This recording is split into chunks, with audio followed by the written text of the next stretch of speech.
Hello everyone, welcome to this amazing platform of our channel Panesha for Competitive Examinations and I am Piyush। तो इस particular session में हम general awareness पनेशा course cover करने वाले हैं। यह आपका 2.0 वर्जन है और इसका सेट नंबर 2 है। इससे पहले अगर आपने पनेशा वर्जन 1.0 नहीं देखा है तो जाके देख लेना। उसमें भी 2022 के जो स्टार्टिंग वाले यानी कि आपका अप्रैल तक के जो एग्जामिनेशंस हुए हैं उसके जो इम्पोर्टेंट क्वेश्चंस हैं वो उसमें करा रखे हैं। और आप देखोगे अगर अभी आप 1.0 मैंने जो कराया था ना वो एनटीपीसी सीबीटी 2 और उसके बाद के जो एग्जाम थे उसके लिए कराया था। और अभी आप जाके एनटीपीसी सीबीटी 2 की आंसर की उठाना और इसके अलावा आईसीएआर जो आईएआरआई असिस्टेंट का एग्जाम हुआ है उसकी आंसर की उठा लेना, या फिर आप सीजीएल की आंसर की उठा लेना, सीएचएसएल की आंसर की उठा लेना। कोई ना कोई क्वेश्चन आपको वहां से मिलेगा। बिकॉज देखो अभी क्या सिनारियो चल रहा है ना कि आपका जो पुराना स्टैटिक जीके था वहां से क्वेश्चंस कम आ रहे हैं।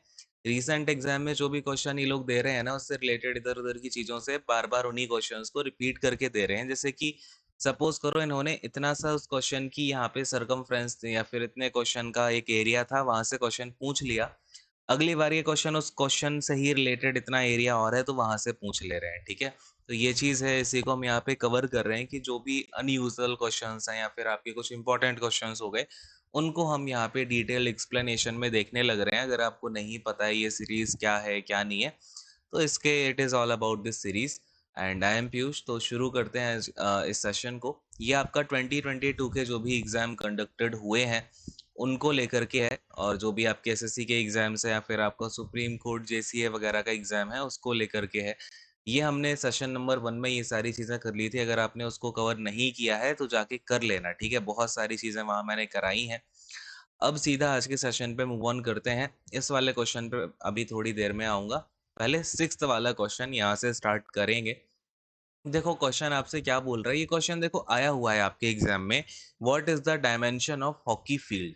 अब आप कहोगे सर ये तो थोड़ा सा टफ नहीं हो गया, तो टफ नहीं है डियर। देखो जब भी हॉकी की बात करते हैं ना तो हॉकी से कई सारे क्वेश्चंस आते रहे हैं पीछे एग्जाम्स में। अगर आप स्टेट पीसीएस की बात करो या फिर अच्छे लेवल ऑफ एग्जाम्स की बात करो तो वहाँ पे डायमेंशन वगैरह या फिर हॉकी से रिलेटेड कई सारी चीज़ें आती रही हैं। जैसे कि आपका एक तो टर्मिनोलॉजीज हो गई, ठीक है ना। क्या हो गया, आपको यहाँ पे इसकी टर्मिनोलॉजीज याद रखनी है। इसके ऊपर जो भी इम्पोर्टेंट ट्रॉफीज हैं हॉकी की, स्पेशली हॉकी आपका नेशनल गेम है तो इसके बारे में तो आपको सब कुछ पता होना ही चाहिए। इसके अलावा आपका एक क्रिकेट हो गया, ठीक है।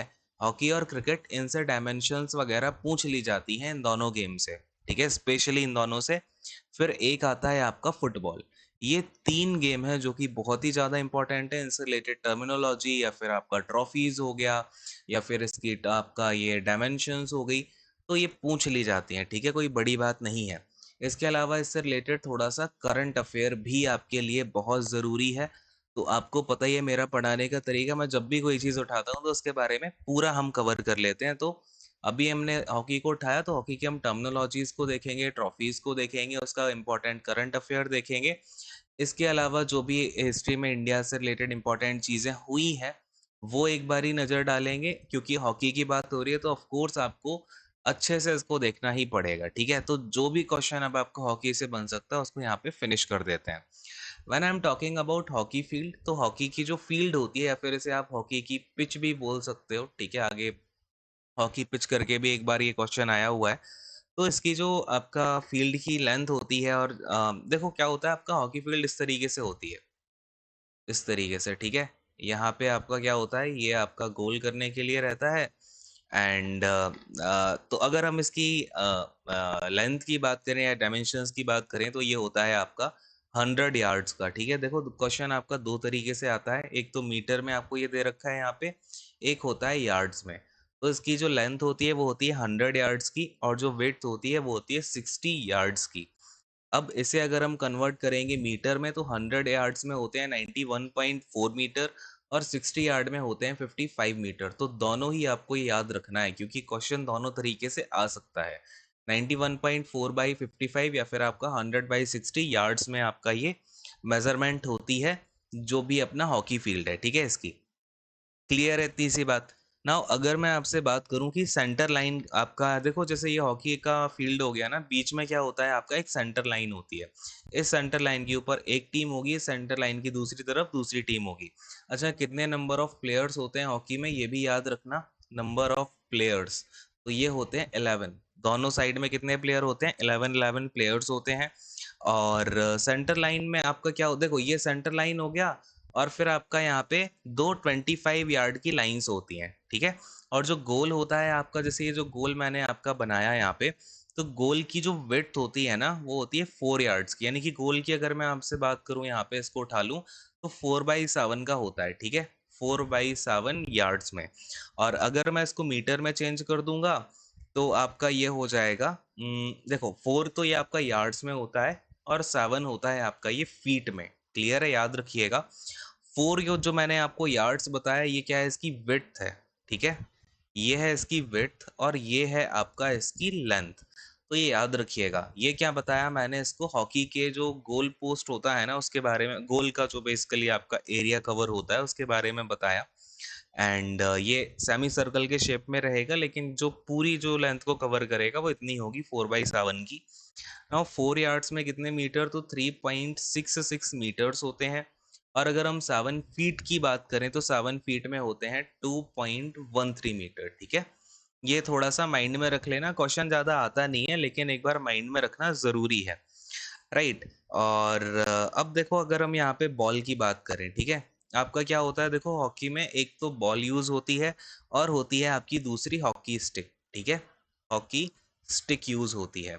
तो अगर हम बॉल की बात करते हैं, तो बॉल की जो सरकमफ्रेंस होती है, वो 23 सेंटीमीटर के अराउंड होती है। 23 सेंटीमीटर की क्या होती है, इसकी सरकमफ्रेंस। याद रखना, ये क्वेश्चन इसका जो आता है ना, वो रेडियस का नहीं आता है, इसकी सरकमफ्रेंस का आता है, कि बॉल की सरकमफ्रेंस क्या होती है, 23 सेंटीमीटर के अराउंड इसकी सरकमफ्रेंस होती है। और जो हॉकी स्टिक होती है, वो 36 से 38 इंचेस की होती है, ठीक है। 36 to 38 इंचेस। और अगर हम इस इंच को मीटर में चेंज करते हैं, तो ये अराउंड आपका 1 मीटर बनता है, ठीक है। तो अराउंड 1 मीटर की जो है आपकी हॉकी स्टिक होती है। वहीं अगर हम सरकमफ्रेंस ऑफ बॉल की बात करें, तो वो 23 सेंटीमीटर की होती है। एंड बस इतनी सी बातें आपको यहाँ पे याद रखनी है मेजरमेंट्स के बारे में।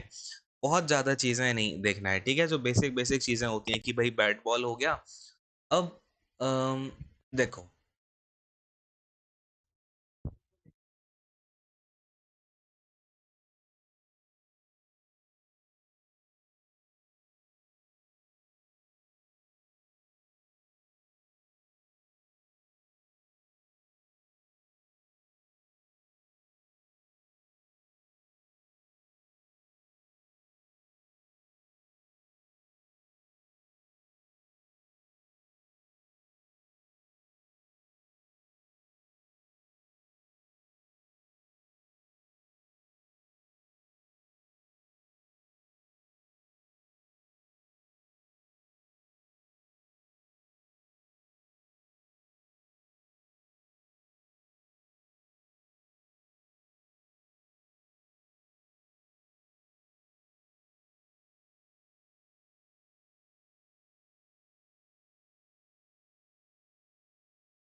अब एक यहाँ पे आपका करंट अफेयर और निकल के आता है कि जो आपका इंटरनेशनल हॉकी फेडरेशन है, ठीक है, इंटरनेशनल हॉकी फेडरेशन, जिसे कि इसका अच्छा देखो, इंटरनेशनल हॉकी फेडरेशन ये इसे इंग्लिश में बोला जाता है और इसका जो शॉर्ट फॉर्म है वो है FIH। ये एक्चुअली में अगर आप इसे फ्रेंच में देखोगे तो फेडरेशन इंटरनेशनल हॉकी ऐसे करके होता है, तो इसका शॉर्ट फॉर्म FIH बना है, लेकिन इंग्लिश में इसको इंटरनेशनल हॉकी फेडरेशन बोलते हैं। अब हुआ क्या कि यहाँ पे आपका 20 जुलाई 2022, 20 जुलाई 2022 में क्या होता है, इसके जो प्रेसिडेंट होते हैं, इसके देखो प्रेसिडेंट जो थे 2016 से लेकर के 2024 तक के लिए, क्योंकि ये दो बार जो है इसके प्रेसिडेंट इलेक्ट हुए थे, ये थे नरेंद्र बत्रा जी। ठीक है, कौन थे? नरेंद्र बत्रा, जो कि इंडिया के ही थे, लेकिन इन्होंने क्या किया, 20 जुलाई 2022 को रिजाइन कर दिया। ठीक है, क्या किया इन्होंने? रिजाइन कर दिया। तो इनके रिजाइन करने के बाद क्या हुआ, 2024 तक के लिए वापस से इलेक्शन तो नहीं करा सकते हैं इसके, तो अभी इसे यानी कि 2022 20 जुलाई से लेकर के 2024 तक के लिए एक एक्टिंग प्रेसिडेंट बनाए गए हैं इसके। क्या बनाए गए हैं भाई? Acting president. तो उनका आप नाम क्या है? ये देखो इजिप्ट के हैं, पहली बात तो ये भी आपको याद रखनी है, कहाँ के हैं ये? इजिप्ट के हैं। इनका नाम क्या है? तो सीफ अहमद। ठीक है, याद रखिएगा क्या नाम है? सीफ अहमद जो है इनका ये नाम है। और कहाँ से बिलोंग करते हैं? इजिप्ट से बिलोंग करते हैं। अभी ये एक्टिंग प्रेसिडेंट है किसके? FIH के। नाउ अगर मैं आपसे पूछूं कि भाई FIH जो है वो कब बना होगा, तो क्या आप लोगों को ये पता है भाई? चलो कमेंट करके बताओ ये कब बना था आपका जो FIH है। तो खैर ये बना था आपका 7 जनवरी 1924 को जो है इसकी फॉर्मेशन हुई थी। और इसके जो हेडक्वार्टर्स हैं वो लॉजेन में है। ठीक है, लॉजेन में है। कहाँ पे है लॉजेन? आपका स्विट्जरलैंड में है। याद रखिएगा ये सारी की सारी चीज़ें। ये क्या है? आपका हेडक्वार्टर है। हेडक्वार्टर कहाँ पे है? लॉजेन, स्विट्जरलैंड में।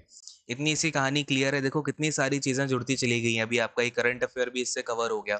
तो इसलिए मैंने आपको क्या बोला, किसी भी चीज़ की ना 2-3 डायमेंशन होते हैं किसी भी टॉपिक की, वो हमें सारी की सारी कवर करनी है।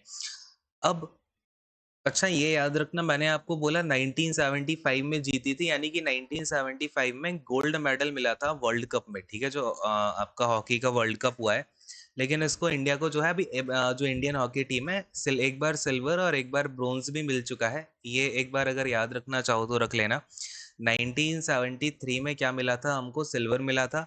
और 1971 का जो वर्ल्ड हॉकी चैंपियनशिप हुई, इसमें हमको ब्रोंज मिला था। ठीक है, तो एक एक बार ये भी हमें मिल चुका है, याद रख लेना। क्योंकि टोटल अगर देखो, टोटल अगर देखा जाए तो अपने पास तीन जो है कप, तीन जो है हमारे पास में मेडल निकल के आते हैं, अगर हम वर्ल्ड हॉकी चैंपियनशिप की बात करें। और अगर हम बोले जीते कितनी बार हैं, अगर देखो ऐसा आ जाए ना, वन कितनी बार है, वन का मतलब होता है गोल्ड मेडल कितनी बार मिला है, तो वो हमें एक बार मिला है 1975 में। ठीक है, याद रखोगे इतनी सी बात।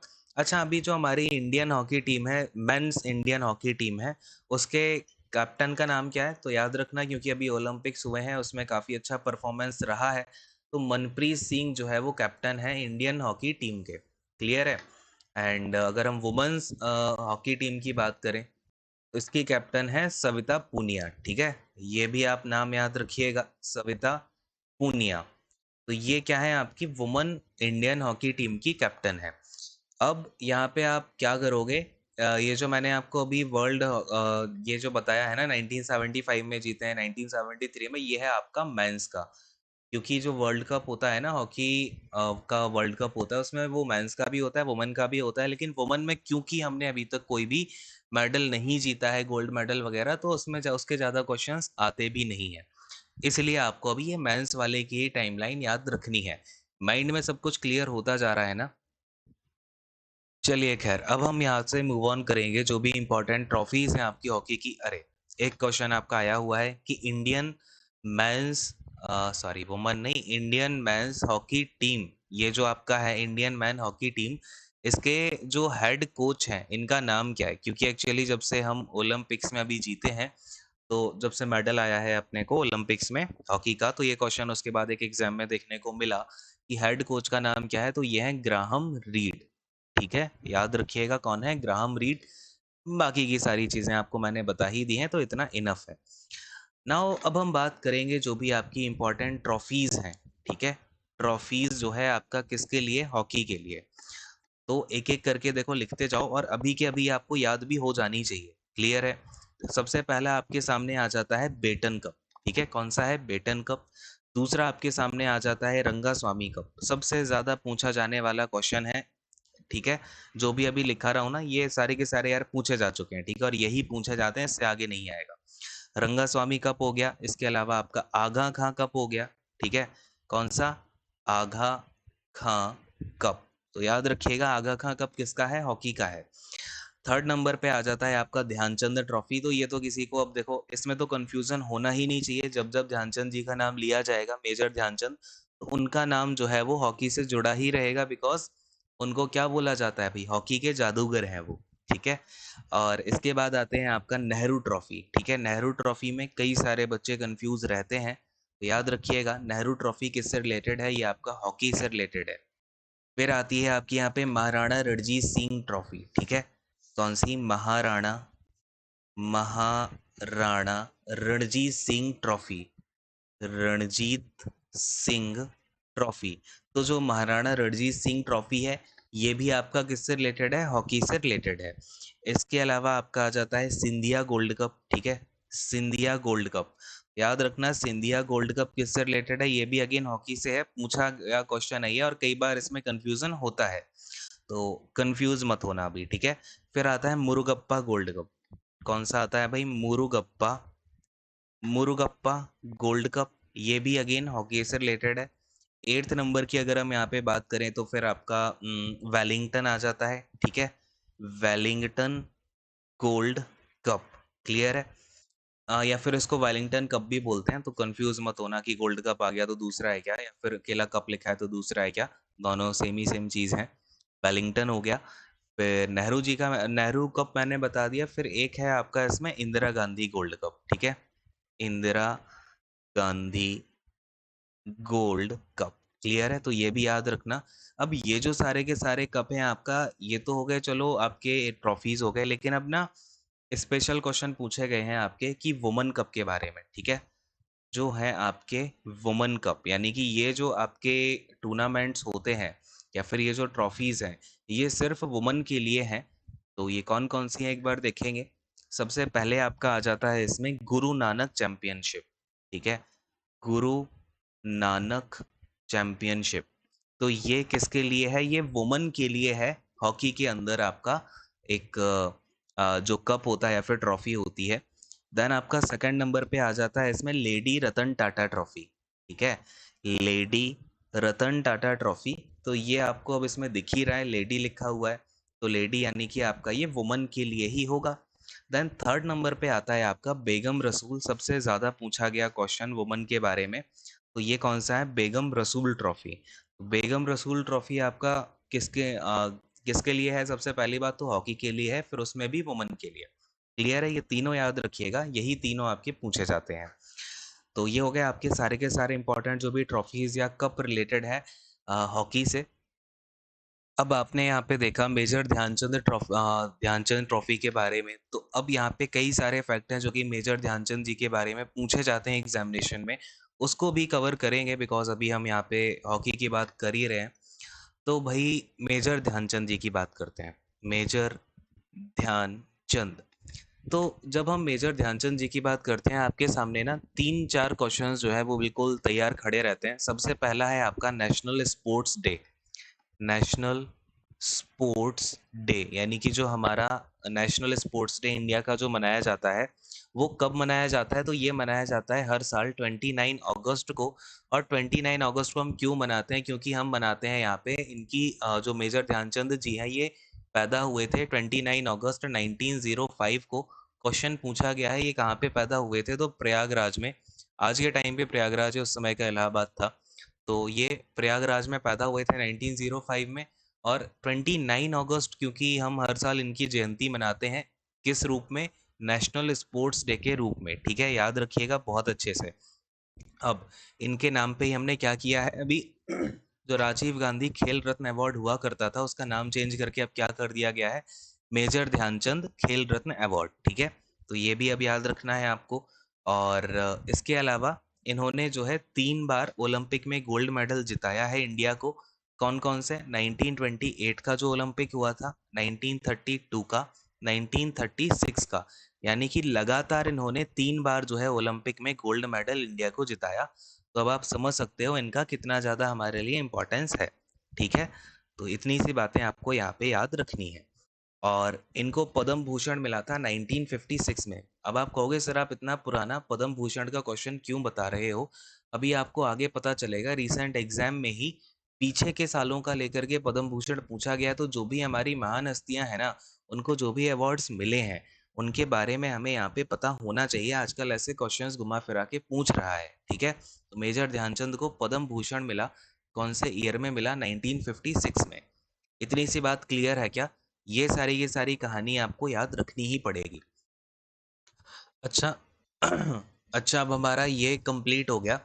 क्या हो गया अपना? यहाँ पे ट्रॉफीज हो गया, जितना भी करंट अफेयर है, स्टैटिक वाला पार्ट हो गया, टर्मिनोलॉजी बची हुई है।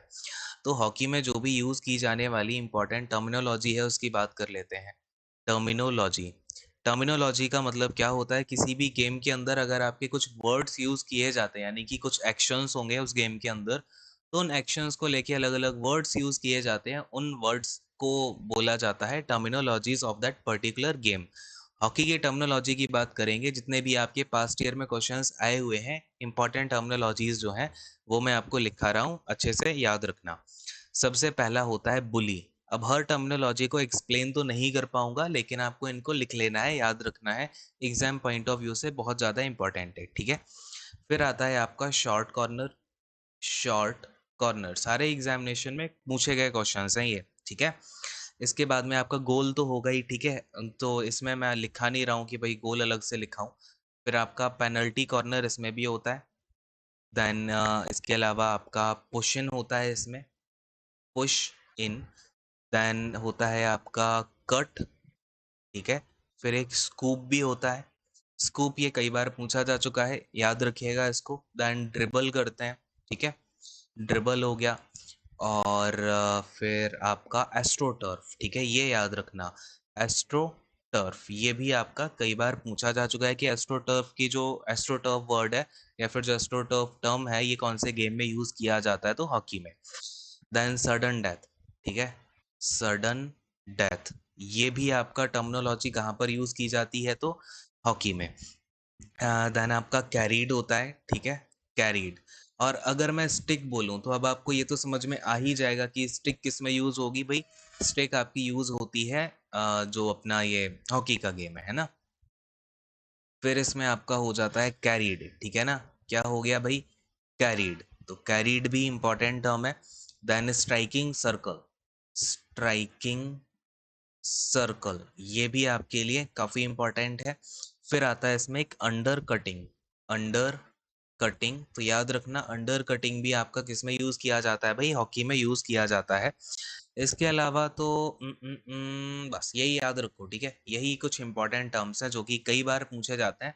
सेंटर फॉरवर्ड लिखा दिया क्या? एक बार सेंटर फॉरवर्ड लिख लो। वैसे ज्यादा तो ये नहीं पूछा जाता, जो थोड़े से अलग से टर्म्स होते हैं ना वही पूछे जाते हैं टर्मिनोलॉजीज में। तो ये बात याद रखना, कभी भी अगर आप याद रख रहे हो ना कुछ टर्म्स को, तो कुछ अलग अलग से टर्म दिखेंगे ना आपको वो ज्यादा, जैसे कि एस्ट्रोटर्फ हो गया, सडन डेथ हो गया, स्कूप हो गया, बुली हो गया, तो पुश इन हो गया, या और आपका एक ये स्ट्राइकिंग सर्कल कई बार पूछा गया है, ड्रिबल भी पूछ लिया। तो ये कई बार ज्यादा बार पूछे जाते हैं, बाकी के तो सारे थोड़े नॉर्मली होते हैं। ठीक है, तो ये चीज़ है। अब आपका जो हॉकी के बारे में कहानी है वो पूरी की पूरी खत्म हो गई है। आई होप आपको क्लैरिटी आई होगी हॉकी को लेकर के। अब आपके सामने कोई भी क्वेश्चन आता है तो आप उसे आराम से अटेम्प्ट कर पाओगे। ठीक है, तो कोई जब आप कभी भी किसी भी पेपर को सॉल्व करते हो या कोई भी क्वेश्चन सॉल्व करते हो ना, तो उसको इसी तरीके से करना है कि उसके आसपास की ना सारी की सारी चीज़ें जड़ से खत्म हो जाए। चलिए खैर, अब आते हैं अपना क्वेश्चन नंबर 5। क्या बोल रहा है देखो, ये तो लल्लू पंजू क्वेश्चन है। Which of the following metal having atomic number 3 is a soft and silvery metal with a very low density, यानी कि जो इसकी डेंसिटी है वो बहुत कम होती है और ये वाटर के साथ रिगरसली रिएक्ट करता है और आपका एयर में जल्दी से करोड कर जाता है। तो अब बताओ भाई, ये तो आपको एटॉमिक नंबर 3 तो पता ही होगा, कौन सा होता है? लिथियम होता है। तो आपका यहाँ पे राइट आंसर लिथियम हो जाएगा। अब देखो इतनी सारी कहानी लिखी हुई है, ये आपको पता हो या नहीं पता उससे क्या ही फर्क पड़ता है। आपको बस ये देखना था क्या है, एटॉमिक नंबर 3 है, तो 3 किसका होता है? लिथियम का होता है। गैस ये तो सबने कर ही लिया होगा, लेकिन अब ये याद रख लो। ठीक है, कि लिथियम कैसा होता है, सिल्वर मेटल होता है, इसकी बहुत कम डेंसिटी होती है और ये वाटर के साथ में विगोरसली रिएक्ट करता है और एयर में करोड कर जाता है। ठीक है, ये 3-4 प्रॉपर्टी याद रख लो। अगला जो भी क्वेश्चन लिथियम से बनेगा ना, वो यहीं से बनेगा, इन्होंने जो क्वेश्चन में दिया हुआ है, तो इसलिए ये क्वेश्चन थोड़ा सा इंपॉर्टेंट है। अच्छा, मैंने ना आपको एक साइंस की पूरी प्लेलिस्ट करा रखी है, उसमें आपका पूरा केमिस्ट्री कवर्ड है। अगर आप देखोगे तो प्लेलिस्ट मिलेगी साइंस फॉर डीएफसीसीआईएल। उसमें मैंने जो कराया है ना, आप अगर उन क्लासेस को कर लोगे, उसके बाद आपको कोई क्लास या कोई बुक या कुछ भी पढ़ने की ज़रूरत नहीं है। सारे के सारे क्वेश्चन वहाँ से कवर हो जाएँगे, ठीक है? अब देखो, एक चीज़ मेरे बारे में याद रखना, अगर मैंने कोई टॉपिक पढ़ा दिया है ना, इसका मतलब उस टॉपिक से अब कोई भी क्वेश्चन आ जाए आपसे हो जाएगा, ठीक है? तो उसको एक बार पढ़ लेना अगर आपको पूरा डिटेल में पढ़ना है। पीरियोडिक टेबल में उसके आपको अलग-अलग एटॉमिक नंबर, एटॉमिक मासेस किस तरीके से याद रखने हैं, क्या ट्रिक होती है, वो भी मैंने आपको वहाँ पे बता रखा है। जैसे पोटेशियम की यहाँ पे बात करें, इसका एटॉमिक नंबर यहाँ पे 19 होता है। अब देखो, ये जो लिखा है ना यहाँ पे कि ये सॉफ्ट सिल्वरी मेटल है, तो पोटेशियम भी सॉफ्ट और सिल्वरी मेटल होता है, ठीक है? ये भी इसके बारे में भी करेक्ट है। और ये भी वाटर के साथ में विगोरसली क्या करता है, ये रिएक्ट कर जाता है, करोड भी करता है एयर में। लेकिन इसके जब इसकी बात होगी ना, तो प्रॉपर्टी में आपका ये वेरी लो डेंसिटी यहाँ से चेंज हो जाएगा। यहाँ पे आपका लिख के आ जाएगा क्या, तो वेरी लो मेल्टिंग पॉइंट। तो याद रखिएगा कि आपका जो पोटेशियम होता है ना, इसका मेल्टिंग पॉइंट बहुत कम होता है, very low melting point. Around इसका मेल्टिंग पॉइंट होता है 63 डिग्री सेल्सियस के आसपास। तो लगा लो भाई कितना लो मेल्टिंग पॉइंट है, ठीक है? और बस ये आपको इसके बारे में याद रखना है। इसका एटॉमिक नंबर 19 होता है, और अगर हम इसके वेट की बात करें, एटॉमिक वेट की, तो इसका वेट होता है 39 यूनिट्स का। खैर, एटॉमिक मास यूनिट के टर्म में बता रहा हूँ। एंड अगर हम सोडियम की बात करें, तो सोडियम के बारे में तो आपको सब कुछ पता ही है। इसका एटॉमिक नंबर 11 होता है, ठीक है? क्या होता है भाई, सोडियम का एटॉमिक नंबर 11 होता है। एटॉमिक मास की बात करें तो ये 22 यूनिट्स का होता है, एएमयू। एंड अच्छा, सोडियम से एक क्वेश्चन पूछा जाता है कि सोडियम की डिस्कवरी किसने की, ठीक है? बहुत बार पूछा गया है, तो याद रखना सोडियम की डिस्कवरी हम्फ्री डेवी ने की थी। हम्फ्री डेवी, हम्फ्री डेवी ने, ठीक है? ये डे वी लिखा है। एंड अगर अच्छा, पोटेशियम के बारे में एक और पूछा जाता है, पोटेशियम हमें किससे मिलता है, यानी कि जो फॉर्म होती है ना नेचर में पोटेशियम की, वो हमें पोटाश के फॉर्म में मिलता है, फिर हम उससे पोटेशियम को एक्सट्रैक्ट कर लेते हैं। सोडियम की डिस्कवरी मैंने आपको बता दी। अच्छा, सोडियम के बारे में भी जो बनेगी ना प्रॉपर्टी, वो ये भी कैसा होता है, सॉफ्ट होता है, सिल्वरी मेटल होता है। लो इसकी यहाँ पे क्या होता है, मेल्टिंग पॉइंट होता है, विगोरसली वाटर से रिएक्ट करता है और आपका करोड भी कर जाता है एयर में। लेकिन यहाँ पे इसके बारे में दिया जाएगा कि ये जो है आपका लो डेंसिटी का नहीं होता, ठीक है? तो कई सारी प्रॉपर्टीज, अगर ये क्वेश्चन ना यहाँ पे ये ना लिखा होता, अगर मैं यहाँ पे इस क्वेश्चन में से ये हटा दूं ना, एटॉमिक नंबर इसका 3 है, तो ये क्वेश्चन बहुत ज़्यादा टफ बन जाएगा, ठीक है? आईआईटी लेवल का क्वेश्चन बन जाएगा ये। तो बहुत अच्छे अच्छे क्वेश्चंस जो है आजकल एसएससी डालने लग रहा है। साइंस में स्पेशली ये स्टेटमेंट बेस्ड डाल रहे हैं, तो स्टेटमेंट बेस में कंफ्यूजन होगा अगर आपने चीज़ों को ध्यान से नहीं पढ़ा हुआ है, ठीक है? तो जो भी बता रहा हूँ एटलीस्ट उसको तो अच्छे से सुन लेना, क्लियर है? एंड अगर हम यहाँ पे र्यूबीडियम की बात करें, तो इसका एटॉमिक नंबर कितना होता है, 37। इससे क्वेश्चन आपका एटमोस्ट यही आएगा, क्योंकि फिर इसकी प्रॉपर्टीज जो है वो थोड़ी सी टिपिकल हो जाती है। ये 5s1, देखो इसकी जो इलेक्ट्रॉनिक कॉन्फ़िगरेशन होती है वो 5s1 तक जाती है, और फिर इसकी जो VDW रेडियस होती है ना, वो फिर थोड़ी सी ज़्यादा होती है, 303 pm की होती है। और इसका जो मेल्टिंग पॉइंट है वो बहुत कम होता है, बहुत कम, यानी कि वो 39 डिग्री सेल्सियस तक जाता है। लेकिन ये क्वेश्चंस आपके नहीं आएंगे, जो बताया उतना ही याद रखना, ठीक है? रुवेडियम के बारे में नहीं आते, क्योंकि फिर वो स्पेशल प्रॉपर्टीज हो जाती हैं। लेकिन जितना अभी यहाँ पे बताया है एटलीस्ट उसको याद रख लेना। एंड आज के सेशन को यहीं पे एंड करते हैं। आई होप आपको काफ़ी कुछ जो है यहाँ पे सीखने को मिला होगा। अगर सेशन अच्छा लगता है तो उसको शेयर ज़रूर करें और लोगों के साथ में बताओ कैसा लगा सेशन। एंड मिलते हैं अगले वाले सेशन में, उसमें और भी चीज़ों को देख रहे होंगे। बाकी मेरा पढ़ाने का तरीका यही है, तभी चीज़ें क्वेश्चंस जो है फंसते हैं। तो अच्छे से आपको पेशेंस रख के नोट्स तो बनाने ही पड़ेंगे खुद से, ठीक है?